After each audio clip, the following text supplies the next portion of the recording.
Assalamualaikum warahmatullahi wabarakatuh. Di sini saya dan teman-teman akan mereview jurnal analisis sentimen pembelajaran daring pada Twitter di masa pandemi COVID-19 menggunakan metode naik Bayes. Di sini ada saya, Muhammad Sirujud Sekaf, ada Dinda Duyani Taningrum, ada Naomi, dan juga ada Asyah Yamikdar. Next. Untuk identitas jurnal yang kami review sendiri, ada judul penelitiannya yaitu Analisis Sentimen Pembelajaran Daring pada Twitter di masa pandemi COVID-19 menggunakan metode naik Bayes. Publikasinya Jurnal Media Informatika Budi Dharma, volume 5, nomor 1, Januari tahun 2021, halaman 157 hingga 163. Nah, untuk overview dari review jurnal kita sendiri, ada yang pertama, ada studi kasus, lalu kemudian tujuan penelitian, metodologi penelitian, dan juga hasil dan simpulan. Selanjutnya, ada studi kasus. Untuk studi kasusnya sendiri, kami membagi menjadi 4, yaitu penjabaran studi kasusnya ada berawal dari adanya pandemi COVID-19, itu pandemi virus yang mendunia, lalu selanjutnya untuk penanganannya sendiri oleh pemerintah dilakukan PSBB atau lockdown dan karantina wilayah, sehingga membuat pembelajaran yang ada di sekolah-sekolah, di kampus atau universitas menjadi dilaksanakan secara daring atau secara online. Nah, dari keputusan pemerintah tersebut muncullah kontroversi. Ada yang menganggap bahwa solusi dari PSBB atau lockdown ini dengan menggunakan metode daring itu sudah benar. Ada juga yang menentang dari keputusan pemerintah tersebut. Untuk selanjutnya akan dibahas dalam review jurnal kami. Next. Untuk tujuan penelitian akan dijelaskan oleh Mas Yahya.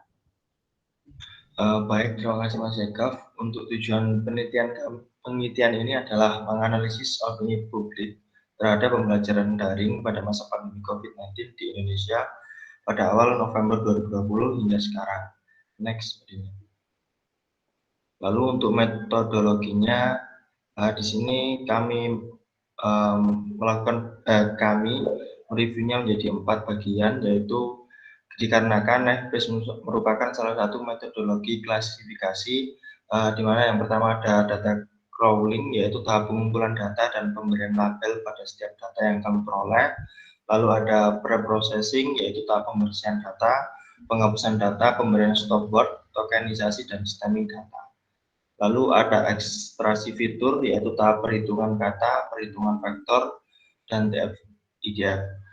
Lalu yang terakhir ada NFBase Classifier, di mana ada tahap pengujian dan evaluasi model dari semua data yang telah kita ekstraksi fiturnya. Next.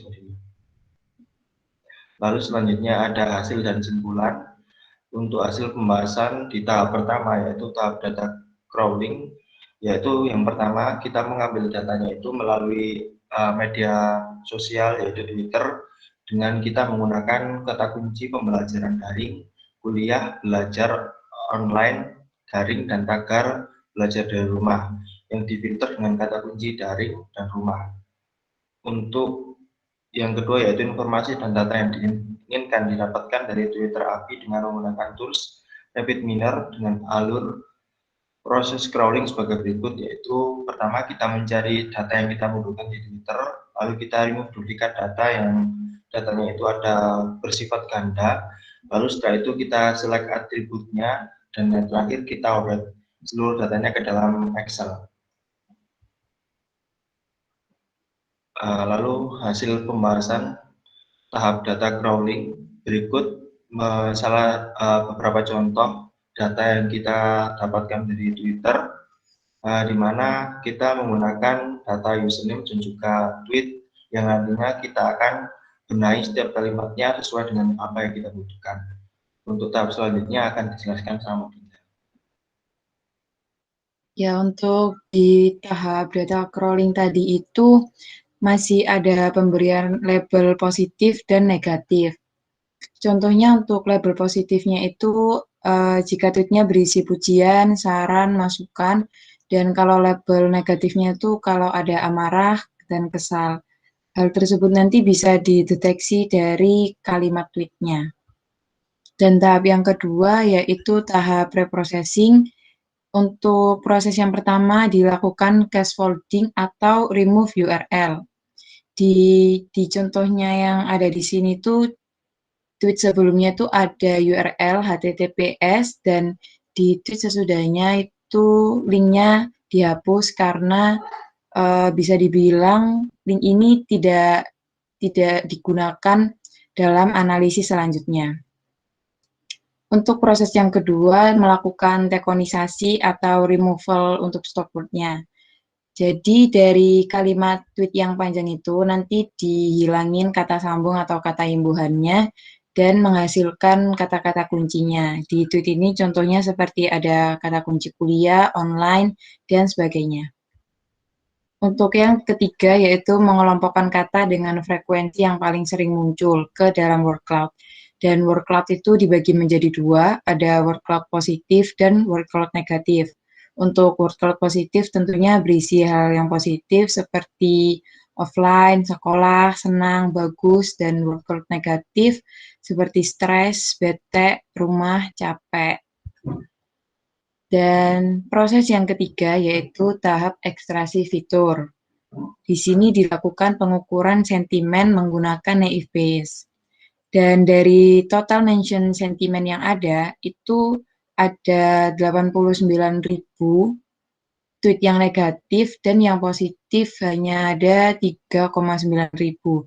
Dan sisanya 134 itu netral. Dan jika dipresentasikan, tweet yang negatif itu ada 69%, yang positif 30%, dan tweet yang netral hanya ada 1%. Selanjutnya dijelaskan oleh Mbak Naomi. Untuk tahap selanjutnya yaitu di sini ada tahap naive Bayes classifier, di mana pada tahap ini akan dilakukan klasifikasi kembali terhadap data yang sudah diukur sebelumnya untuk mendapatkan akurasi perhitungan.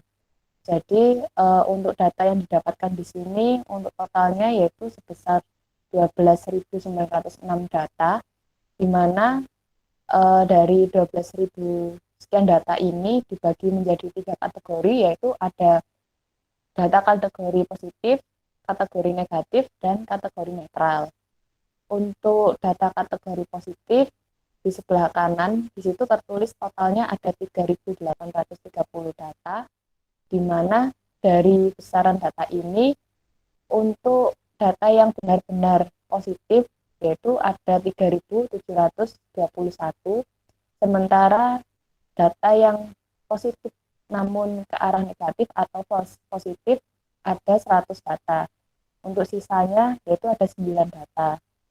Kemudian untuk kategori negatif di sini ada totalnya yaitu sebesar 8.942, di mana untuk data yang benar-benar negatif itu ada 8.754, sementara untuk yang false negatif ada 180 data. Untuk sisanya yaitu 8 data masuk ke kategori netral. Kemudian untuk kategori netral sendiri di sini ada sebesar 134 data, di mana untuk data yang benar-benar netral ada 120, sementara yang false netral ada 14 data.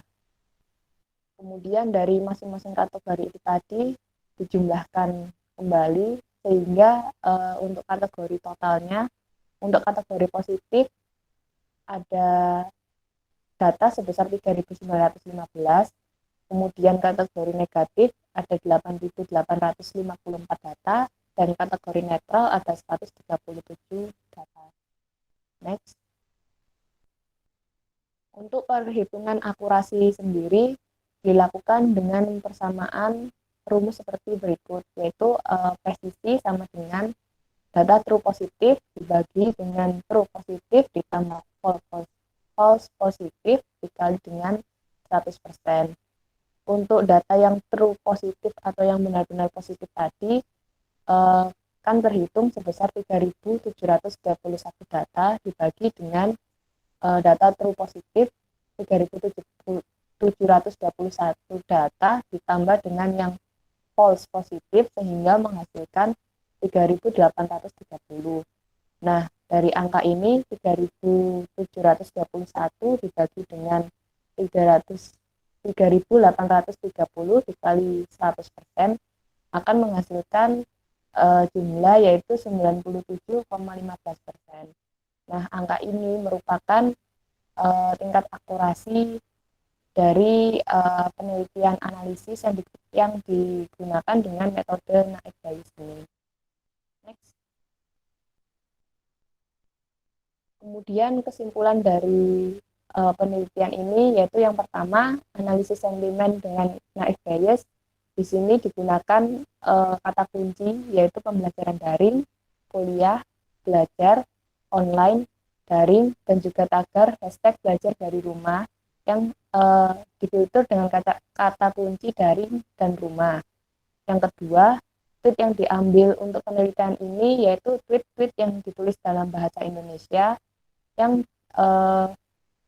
tertulis di minggu pertama bulan November 2020. Kemudian yang ketiga, hasil penelitian menunjukkan 30% sentimen positif, 69% sentimen negatif, dan 1% netral. Keempat, dari penelitian ini hasilnya menunjukkan bahwa pembelajaran daring masih belum maksimal diterapkan di Indonesia karena dilihat dari tingginya kekecewaan publik pada awal November 2020, yaitu dengan ditunjukkannya hasil sentimen negatif yang sangat beda jauh dengan sentimen positif. Kemudian yang terakhir, penelitian lebih lanjut dapat dilakukan dengan menggunakan algoritma atau metode lain untuk mendapatkan hasil analisis opini yang lebih akurat. Sekian presentasi dari kami. Terima kasih. Wassalamualaikum warahmatullahi wabarakatuh.